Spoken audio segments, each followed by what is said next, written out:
Olá, meus caros, mais um devocional aqui no Conteúdo Edificante. Chega de delongas, vamos à meditação de Salmos, ou em Salmos 19. Boa tarde, bom dia e boa noite, né? Porque não sabemos exatamente o horário que você está vendo esse vídeo, essa live, que seria a live, né? Que é o devocional gravado. Então, Deus abençoe desde já. Vamos à leitura do texto sagrado, que nos diz o seguinte, Salmos 19. A excelência da criação e suas leis, assim como da palavra de Deus. Salmo de Davi.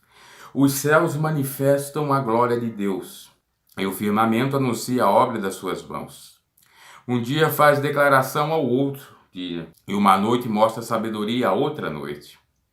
Sem linguagem, sem fala, ouvem-se as suas vozes, em toda a extensão da terra e as suas palavras até ao fim do mundo.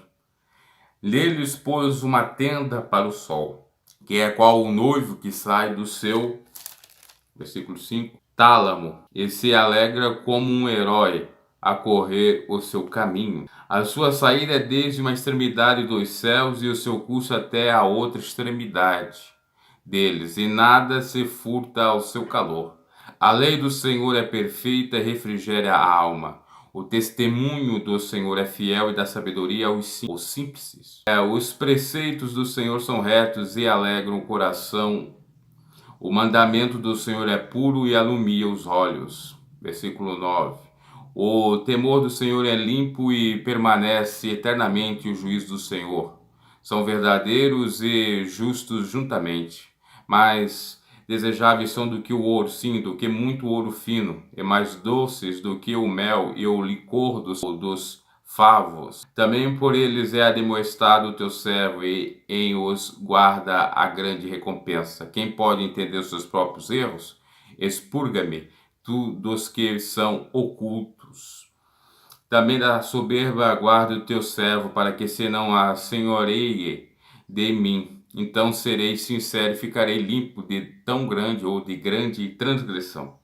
Sejam agradáveis as palavras da minha boca e a meditação do meu coração perante a tua face, Senhor, rocha minha e libertador meu. Davi começa esse salmo de uma maneira muito interessante, exaltando a soberania de Deus, o poder de Deus e as coisas que por ele foram criadas, demonstrando que na própria natureza Deus fala conosco, que os céus, a terra, tudo que Deus criou, realmente proclamam ou manifestam a sua glória, falam conosco.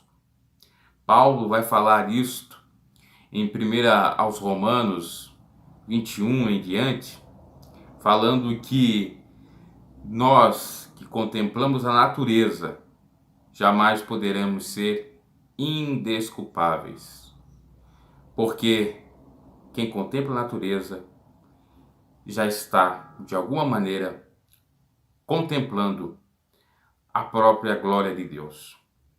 O próprio Deus está falando por intermédio da natureza. É o que Davi diz aqui também nos Salmos. Então, vejam só, olha que interessante. A própria glória de Deus que está sobre a natureza, perfeita. Se você for analisar, a natureza é perfeita. Os homens que pecaram é que são imperfeitos. Por isso que tem animais que duram mais do que os homens, como tartarugas, por exemplo, pode chegar a 300 anos ou até mais. Tem árvores que duram mais do que os homens, como já citei aí no Examinar, dizendo que tem a árvore mais antiga do mundo, que possui 9.500 anos, porque de fato eles não pecaram. A natureza é santa, é pura, é maravilhosa, é exuberante, é deslumbrante. Agora o ser humano, por conta do seu pecado, perde a imagem e semelhança de Deus. E até mesmo a natureza sofreu uma certa consequência do pecado de Adão e Eva. Por exemplo, a terra começou a produzir cardos, espinhos que até o momento não tinha no paraíso. Por exemplo, animais como a própria serpente, que vivia em pé, passou a rastejar, e tantas outras coisas que sucederam. Mas ainda prevalece a natureza sobre o ser humano, na questão da sua própria data. Então, meus caros, de fato, a natureza manifesta a glória do Senhor. Nenhum ser humano pode negar isto. E a natureza, como eu estava dizendo, ela é até mais durável do que o próprio ser humano. Há uma perenidade, ainda que limitada, mas há, com relação ao ser humano, que é efêmero, que a sua vida é como um vapor, que a sua vida de fato é vapt-vupt, é muito rápida. Só você parar para analisar, mesmo o sol, que era na época de Jesus ou até mesmo antes dele, está aí. A lua, da mesma maneira, o céu, da mesma maneira, o mar, a terra, agora, e nós? Quantas gerações antes de nós já passaram e estão vindo e nós vamos partir, se o Senhor não vir, e vai vir outras gerações e a natureza vai continuar aí. Porque o mundo será, como diz São Pedro, destruído, mas no tempo de Deus, no dia e na hora que Deus quiser, após passar por algumas etapas. Primeiro o arrebatamento da igreja, depois o milênio, aqui para os ímpios o reinado do anticristo, ou possivelmente 1000 anos com Satanás, até ser lançado no lago de fogo, até vir um grande trono branco e aí se fazendo, obviamente, novos céus e nova terra. Tem aí uma lógica, algumas etapas a ser passadas. Então, pode ser que demore bastante. Pode ser até mesmo que nós não venhamos ser arrebatados, mas sim sermos naturalmente consumidos pela terra, entre aspas, ou falecermos. E mesmo assim a natureza vai estar aí. Agora, nós que passamos por aqui, não temos como dizer que Deus não existe, pois a natureza aí está. Quem a criou? Ela denota a sua glória. Ainda que muitos dizem que isso é loucura, que foi criado tudo do nada, mas até mesmo a criação do nada, na nossa lógica bem limitada, tem que ter alguma criação. Se nós viemos de nossos pais, e nossos pais vieram de nossos avós, e por aí vai, toda a árvore genealógica, toda a nossa linhagem, nossa descendência, nossa ascendência, como que não pode existir Deus? Que não é o arquiteto do mundo, é o criador do mundo. Muitos andam dizendo, até porque é uma praxe, inclusive, de sociedades secretas, que Deus é o grande arquiteto do mundo. Deus não é o grande arquiteto, porque o arquiteto apenas arquiteta, apenas planeja, apenas esboça uma ideia. Para ela ser implementada, é necessário, obviamente, ser analisada ou analisado esse projeto e ter, então, a viabilidade de execução desse projeto.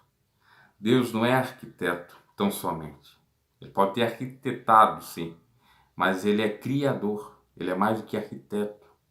Ele, de fato, é o construtor do mundo. Ele que criou tudo. Então, nós ficamos nisso. O Senhor, se for para colocar, é o Criador e pronto. Então, Ele é o Criador. A sua natureza, criada por Ele, demonstra isso. E os filhos de Deus que aceitaram Jesus Cristo também devem refletir a luz de Deus para os demais. Devem ser testemunhas de Deus na terra, para demonstrar realmente que Deus existe. Que exatamente as obras que fazem é porque temem a Deus, porque amam a Deus e de fato conseguiram compreender aquilo que seria até básico para um cristão ser abençoado, próspero e salvo, que é amar. Amar a Deus sobre todas as coisas e ao próximo a si mesmo. Quando você ama o próximo a si mesmo, você está demonstrando o amor de Deus, a caridade do Senhor. Você está refletindo a luz do Evangelho.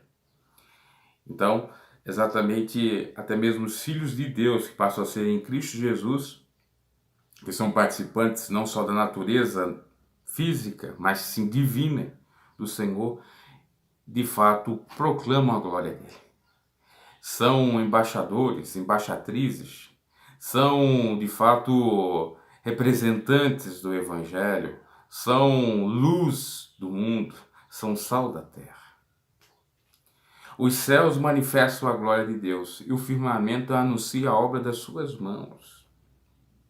Firmamento. Então veja que interessante. Os céus manifestam a glória de Deus. Temos astros, temos galáxias, temos, segundo cientistas, até outros planetas. Tudo isso manifesta a glória de Deus. As minúcias que foram criadas, né, ou com detalhes que foram criados os céus e a terra. O firmamento anuncia a obra de Deus, se você for analisar a terra, se você for analisar a natureza, a fauna, a flora, ou seja, animais, árvores, florestas, com as suas minúcias, com o seu modo de reproduzir, com o seu modo de criar, tudo demonstra, obviamente, a grandeza de Deus e a existência do mesmo. Então, você que diz que Deus não existe, você é um baita de um arrogante, um soberbo, porque está aí as provas, não precisa mais do que isso, não precisa você recorrer à ciência para comprovar a existência de Deus. A natureza já te dá exatamente as provas, eu até diria cabais, para você ter fé. Se você não tem fé, é escolha sua. Mas não vem dizer que é porque não existe Deus, não tem como comprová-lo. Não. Tem várias evidências aí da existência dele. Você não crê em Deus é porque você é turrão. É que você, de fato, não quer aceitar a palavra do Senhor. E não confunda também crer em Deus com religião, porque é totalmente diferente. O que prega um papa, um padre, um sacerdote, o que prega um pastor, um presbítero, um diácono, quem quer que seja, representante de instituição religiosa, de ordem eclesiástica. Porque a palavra do Senhor é uma coisa, a instituição criada por homens é outra, ainda que tenha viés e objetivo cristão. Porque Deus é sobre tudo isto. Não é necessário você olhar para a Igreja Católica para crer em Deus, para os seus templos, as suas catedrais, as igrejas matrizes. Não é necessário você olhar para as paróquias, salão paroquial, nada disso. Não é necessário você olhar para o grande templo, e você tem aí o templo de Salomão. Não é necessário você olhar para o templo da glória de Deus, Deus de amor. Não é necessário você olhar para esses megas templos que existem no Brasil, ou o templo da fé, lá, o templo do apóstolo Valdemiro Santiago, para crer em Deus. Não, é a natureza que demonstra a existência de Deus. E é isso que você tem que analisar e procurar entender e submeter à vontade do Senhor. Porque, de fato, até mesmo aquilo que é criado de modo artificial, que são casas, carros, etc., que são extraídos, a matéria-prima da própria terra, já é também a própria criação de Deus. A inteligência que Deus dá ao homem também já é a própria revelação de Deus. Ainda que essa inteligência seja utilizada de modo contrário, até mesmo para rejeitar o Criador, até mesmo para conflitar com a fé. Então os céus manifestam a glória de Deus e o firmamento anuncia a obra das suas mãos. Um dia faz declaração, o outro quer dizer, cada dia há uma nova revelação. Cada dia Deus trabalha, Deus se revela por intermédio, como já disse, da natureza. A noite mostra sabedoria, a outra noite. Um dia após dia, você se começar a examinar, você vai ter com toda certeza captado a mensagem de Deus. E é interessante que muitas das vezes o próprio Cristo utilizou parábolas, né? Ele pegava coisas que ocorriam no cotidiano ou na própria natureza para passar um recado. E é isso que devemos fazer. Jesus ensinou, por meio de metáforas, de parábolas, a própria ensinança de Deus. E a natureza assim é. Até em algo mais, eu diria, do que até mesmo figura de linguagem. Seria algo até mesmo literal. se você for analisar e aplicar algumas coisas para sua vida, realmente você vai ver que é Deus ensinando, Deus falando com você. Sem linguagem, sem fala, ouve-se as suas vozes. Em toda a extensão da terra, suas palavras até o fim do mundo. Neles pôs uma tenda para o sol. Quer dizer, a voz de Deus, para quem tem ouvidos, né? Que ouve, porque tem muitos que estão ensurdecidos, estão surdos para a voz do Senhor, que se manifesta de várias formas. No passado se manifestou por intermédio dos profetas, se manifestou através de sonhos, visões, por intermédio de anjos, agora se manifestou na pessoa bendita de Jesus Cristo, e depois que Jesus se ascendeu e foi ou está à destra de Deus Pai, agora o trabalho é feito pelo Espírito Santo, você vai captar a mensagem do Senhor. Você vai captar, ouvir a sua voz. De fato, não seja surdo, não seja soberbo. Ouça, procure, examine. Em toda a extensão da terra, suas palavras até o fim do mundo. Se o homem atentasse para a natureza, de fato ele seria abençoado por Deus. Por isso que nós vemos exatamente um desrespeito à natureza. Nós vemos a questão das matas queimadas, da devastação. Nós vemos a questão de alguns fenômenos climáticos que acontecem por conta da interferência humana, da poluição, do CO2 e tantas outras coisas mais. Apesar de ter cientistas questionando isso, dizendo que essa questão de aquecimento global, essa questão de climática é tudo balela para refrear o capitalismo ou para, de fato, cercear alguns direitos de grandes elites e tal, mas nós sabemos sim que o homem é que vai destruir a própria natureza e tem destruído, porque tudo tem uma consequência. Tem coisas que não podem de fato ser mexidas. O recado de Deus para Adão foi para sujeitar a terra, cultivá-la, cuidá-la e não maltratá-la.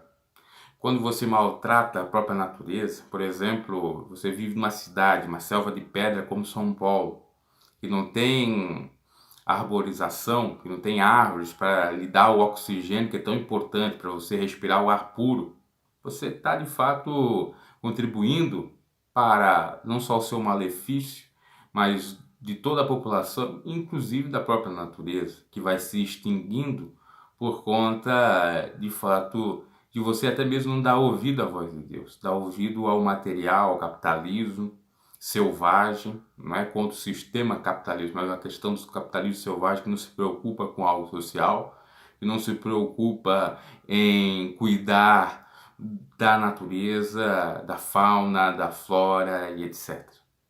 Ao ponto, por exemplo, de pessoas, por conta de interesse econômico, obviamente, invadirem determinadas reservas ou áreas que acaba extinguindo alguns animais, tirando seu habitat. E muitos animais têm invadido até mesmo cidades, animais ferozes como cobra, leão e outras coisas mais, porque o homem está invadindo o seu habitat. Ele não está respeitando direitos dos animais. E aí tudo complica. E assim fazendo, o homem está sendo contra o próprio Deus. Não está ouvindo a voz da natureza de Deus, das coisas perfeitas de Deus. Veja só, é nesse sentido. Claro que a gente não pode ir para o extremismo das coisas. Ah, você é ambientalista, você é defensor dos direitos dos animais, por tal, então não vou comer nem carne de boi. Aí entra em outras questões que a gente poderia falar numa uma outra oportunidade, até em tema livre. Mas é respeitar com equilíbrio, com moderação. Muita coisa é desrespeitada assim. Animais são desrespeitados, natureza desrespeitada, e a consequência vem. Há comprovações que várias catástrofes acontecem exatamente por conta de um homem não tratar muito bem da natureza. É uma verdade inquestionável. E, por conseguinte, não dá ouvido à voz de Deus. Que é qual o noivo que sai, onde Deus pôs uma tenda para o sol, para cobertar o sol, cuidar do sol. Ele é o motivo pelo qual sai do seu tálamo, lega como um herói a correr o seu caminho. A sua saída é desde uma extremidade dos céus e o seu curso até a outra extremidade deles, e nada se furta ao seu calor. Falando do sol, e Deus até mesmo é o sol da justiça. Você for atentar para o sol, você vai ter uma série de recados do mesmo, né? Se você fazer um paralelo, uma comparação com a própria palavra de Deus. Porque Deus é o sol da justiça. O sol, tanto o seu nascer como o seu pôr, é maravilhoso, não é verdade? Né? Provérbios compara o sol como um justo, que ele aceita a verdade de Deus e vai aos poucos galgando ainda mais resplendor. E assim é o sol, vai surgindo ainda até chegar no meio-dia, que é aquele resplendor total. Do sol se extrai o calor. Quando está extremo, é ruim, né? Inclusive, passando alguns dados aqui recentemente, ontem, aqui na cidade e na região nós tivemos, para você ter uma ideia, sol, um calor de 42 graus, marcado no termômetro, 42 graus, Santa Catarina, interior.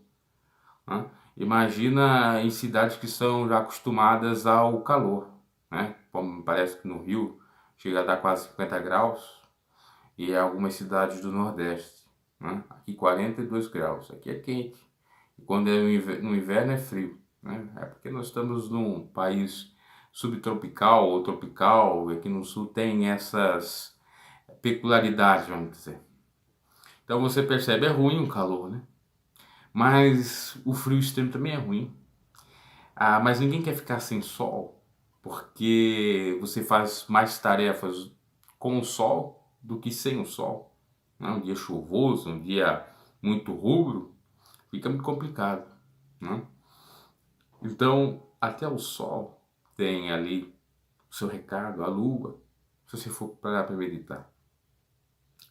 A lei do Senhor é perfeita, refrigera a alma, é verdade. E o testemunho do Senhor é fiel e dá sabedoria aos simples. A lei do Senhor é perfeita, refrigera a alma. Por que refrigera a alma? Porque de fato traz alívio à alma, a sério dos nossos sentimentos. Porque é justa, porque é verdadeira, porque é santa, porque não é como a dos homens. Né? E até mesmo tem um ditado no direito que diz que a lei pode ser lei, mas pode ser injusta, ou melhor dizendo, pode ser legal, mas pode ser injusto. Uma lei pode ter realmente a sua legalidade, mas ela pode ser injusta, draconiana. Essa é a lei dos homens. Agora a lei de Deus não. A lei de Deus é justa. Ela é legal e justa ao mesmo tempo. Ela é de fato humana. Humana no sentido de Deus olhar para o ser humano, compreendê-lo, tolerar até algumas suas caídas e lhe dar ajuda até o seu devido tempo. Então confiamos na lei do Senhor. Meditamos nela de dia e noite, porque ela nos traz refrigério, amparo, força, ajuda. O testemunho do Senhor é fiel e dá sabedoria aos simples. É verdade, o testemunho do Senhor é fiel. Jesus, o Deus, não é homem para que minta, nem filho do homem para que se arrependa. Ele é fiel até o fim, ainda que nós sejamos infiéis. Ele é verdadeiro. Ele é fidedigno. Não pega mentira. É a verdade. Testemunho de vida eterna, testemunho de ressurreição, testemunho de Deus falando conosco através da natureza, é tudo verdadeiro, recíproco. É maravilhoso. Aliás, tem que ser recíproco. Assim como o Senhor é verdadeiro e fiel, nós temos que ser para com Ele, para termos a bênção sobre nós. E dá sabedoria aos simples. É claro que dá. Todo aquele que buscar a misericórdia do Senhor alcançará. Os preceitos do Senhor são retos e alegram o coração. O mandamento do Senhor é puro e ilumina os olhos. Claro que é puro. Tudo é puro para os que são puros, tudo é impuro para aqueles que são impuros. O temor do Senhor é limpo e permanece eternamente. Os juízos do Senhor são verdadeiros e justos juntamente. É claro, mais desejáveis são do que o ouro, sim, mais do que muito ouro fino, mais doce do que o mel, licor dos favos. Tudo isso é a palavra do Senhor. Ela é desejada por aquele que de fato tem sede de Deus, que dá exatamente a brecha, né, ou a oportunidade para Deus trabalhar em sua vida. Eis que estou à porta e bato, se você abrir, serei contigo e tu comigo. Zaqueu procurou Jesus, subiu no alto de uma árvore, que era de pequena estatura, não conseguia ver Jesus. E o Senhor Jesus chamou: tem te visto, Zaqueu, desce, que hoje me convém descer em sua casa, convém estar em sua casa, porque ele procurou o Senhor. Chegai-vos a mim, eu chegarei a vós. Também por eles é admoestado teu servo em guardar, em os guardar a grande recompensa. Davi está dizendo que por meio dos mandamentos do Senhor, por meio da natureza, Deus faz até mesmo alguma repreensão e convoca ele para de fato cumprir os mandamentos do Senhor, para guardar, sabendo que há recompensa, porque o trabalho do Senhor não é vão. Quem pode entender os próprios erros, expurgue-me todos que me são ocultos, ou seja, expulsa de mim os que são ocultos e me dá entendimento para não errar mais. Continua me dando os avisos, os alertas. Também da soberba guarda o teu servo, para que te não assenhoreie de mim, para que não se assenhoreie, se apodere dele. Então serei sincero e ficarei limpo de grande transgressão, pecado. Soberba realmente é terrível, né? Sejam agradáveis as palavras da minha boca e a meditação do meu coração perante a tua face. Enfim, aí ele encerra a sua oração pedindo para que o Senhor lhe dê força para não ser soberbo, para de fato ter sabedoria e não cometer mais erros, para ter seus lábios purificados, fazendo aquilo até mesmo que Isaías fez ali em Isaías 6, né? Que ele disse: perece o teu servo que tem lábios impuros e tal, quando ele viu aquela visão. Ele reconheceu os seus pecados, e o reconhecer já é a grande coisa, porque de fato Deus conhece o coração e perdoa aquele que é sincero, que quer sair daquele pecado e vai lhe ajudar. Né? Se nós dissermos que não tem pecado, somos pecadores. Nós não podemos ser pecadores contumazes, né? Ter prazer no pecado. Uma coisa, às vezes, você está preso ao pecado e quer se libertar. Outra coisa é você consegue até se libertar desse pecado, mas não se liberta porque tem prazer em fazer aquilo. E Deus enxerga tudo isso. E aqui Davi fala para que ele não venha cair nisto, para que não venha ser soberbo, colocando ele sobre o próprio Deus, os mandamentos do mesmo. Para que ele venha atentar, obviamente, para a palavra e saber responder, ou receber, melhor dizendo, as instruções divinas, através dos avisos do Senhor por meio da natureza, por meio de sonhos e visões, por meio de fato daquilo que o Senhor quiser falar conosco. Então essa é a mensagem, a reflexão, meus caros, acerca da grandeza de Deus e como Ele fala conosco do jeito que Ele quer.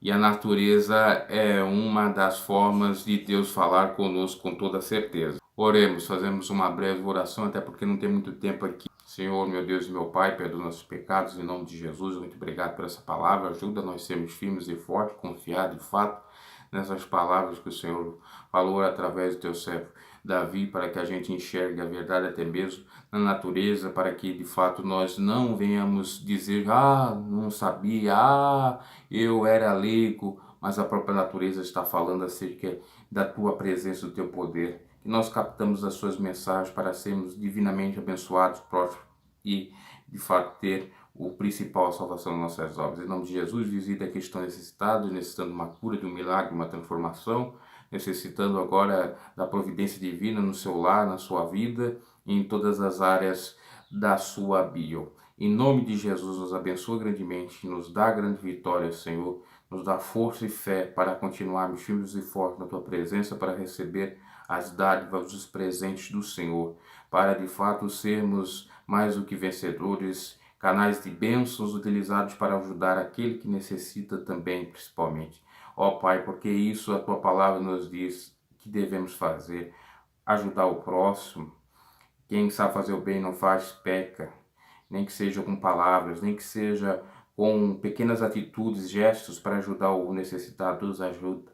Em nome de Jesus Cristo, abençoa todos nós, recompensa, Senhor, de fato, aquilo que nós temos feito e nos ajuda a permanecer firmes e fortes para que, de fato, a tua recompensa maravilhosa, o teu galardão venha estar conosco, porque o Senhor é galardoador dos que o buscam. O Senhor, de fato, concede a bênção para aqueles que em ti acreditam e confiam. Assim te louvamos e te bendizemos e te agradecemos por mais esse dia, por mais essa vitória, por mais uma vez ter falado conosco através da sua palavra, através dos meios que o Senhor tem de alguma maneira falado conosco, seja pela natureza, seja de uma maneira até que nós nem imaginamos. Ajuda-nos a, de fato, fazer aquilo que manda a sua palavra para estarmos junto contigo e o Senhor pelejar pelas nossas causas e nos abençoar de uma maneira maravilhosa. Em nome de Jesus, louvado seja o teu nome. Perdoa nossos pecados, te agradecemos e estamos certos e convictos da tua bênção, vitória para a nossa vida. Amém e amém. Então, esse foi mais um devocional de uma maneira diferente, né? Nessa edição gravada. Espero que isso não ocorra mais. Espero que nas próximas edições a gente venha voltar com a live, porque é mais interessante. E aqui ainda tem a barreira de demorar para publicar o vídeo, porque eu tenho que codificar ele, eu tenho que diminuir até mesmo a questão dos gigabytes para que faça o upload ser mais célere, já que a minha internet não é daquelas boas, vamos dizer assim, ok? Deus abençoe a todos, deixe seu like, se inscreva no canal se não é inscrito e até a próxima.